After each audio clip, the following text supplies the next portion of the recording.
అందరికీ నమస్కారం. నేను మీ Ashwini. Welcome back to Ashwini kitchen.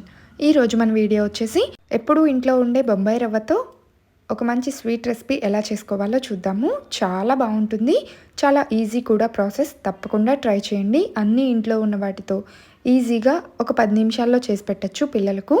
ముందుగా అయితే ఈ స్వీట్ కోసం స్టవ్ ఆన్ చేసి ప్యాన్ పెట్టుకొని ఇందులో 1 కప్పు బొంబాయి రవ్వ తీసుకోండి. దీన్నే ఉప్మా రవ్వ అంటారు కదా. ఈ రవ్వని 1 కప్పు తీసుకొని దోరగా ఫ్రై చేసుకోవాలి. ఒక 10 నిమిషాలు 15 నిమిషాల పాటు ఫ్రై చేసుకుంటే రవ్వ చక్కగా ఫ్రై అవుతుంది. స్టవ్ని సిమ్లో పెట్టుకొని ఫ్రై చేసుకోవాలి. హై ఫ్లేమ్లో పెట్టారంటే అడుగంటుతుంది.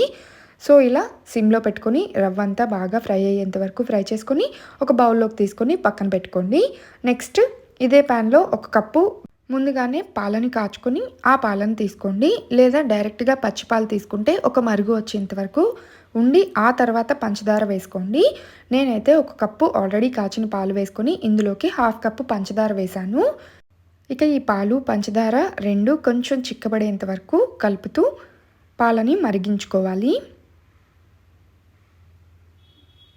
ఈ పాలల్లో పంచదార అంతా ఇలా బాగా కలిసి కరిగిన తర్వాత కొంచెం ఒక చిటికెడు దాకా ఇలాచీ పౌడర్, ఒక 3 స్పూన్ల దాకా కొబ్బరి పొడి వేసుకోండి. ఇక ఈ కొబ్బరి పౌడర్ అంతా పాలల్లో బాగా కలిసేంత వరకు కలుపుకొని తర్వాత ముందుగా ఫ్రై చేసుకున్న రవ్వ ఉంది కదా, బొంబాయి రవ్వ, ఈ రవ్వ మొత్తాన్ని పాలల్లో వేసుకొని రవ్వ అంతా పాలల్లో ఉడికేంత వరకు ఇలా కలుపుతూ ఉడికించుకోవాలి. 1 కప్పు రవ్వకి 1 కప్పు పాలు సరిపోతాయి. మరీ సాఫ్ట్గా అయిపోతే మనకి స్వీట్ ఎక్కువ రోజులు నిల్వ ఉండదు. ఒక 3 రోజులు అయితే నిల్వ ఉంటుంది. ఇలా చేశారంటే చక్కగా ఈ రవ్వంతా పాలల్లో ఉడికి దగ్గరగా అయిపోతుంది.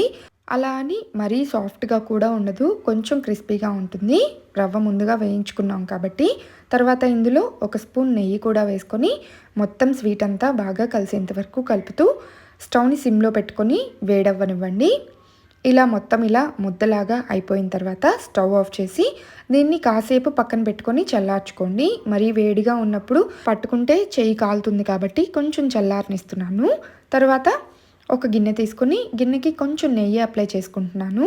ఇందులో కట్ చేసుకున్న డ్రై ఫ్రూట్స్ ఏవైనా మీకు నచ్చినవి వేసుకోవచ్చు, లేదా అలానే ఉత్తిగా అయినా తీసుకోవచ్చు డ్రై ఫ్రూట్స్ ఏమీ లేకపోతే.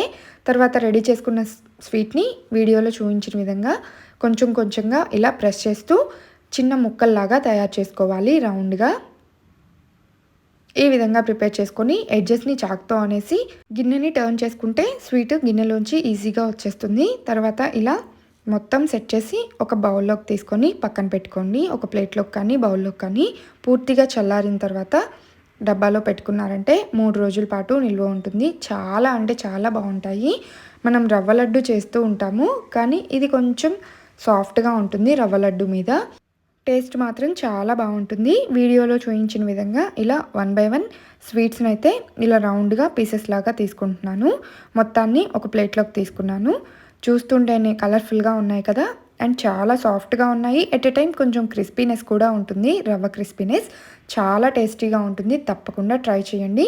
పిల్లలు కూడా ఇష్టంగా తింటారు. అప్పటికప్పుడు చేసి పెట్టచ్చు.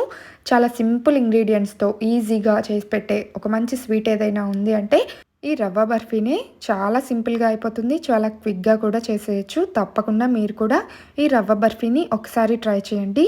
ఈ పాల రవ్వ బర్ఫీ మీకు నచ్చితే లైక్ చేసి షేర్ చేయండి. ఇలాంటి మరెన్నో ఇంట్రెస్టింగ్ రెసిపీస్ కోసం వెంటనే నా ఛానల్ని సబ్స్క్రైబ్ చేసుకోండి. Thank you for watch friends. Bye bye.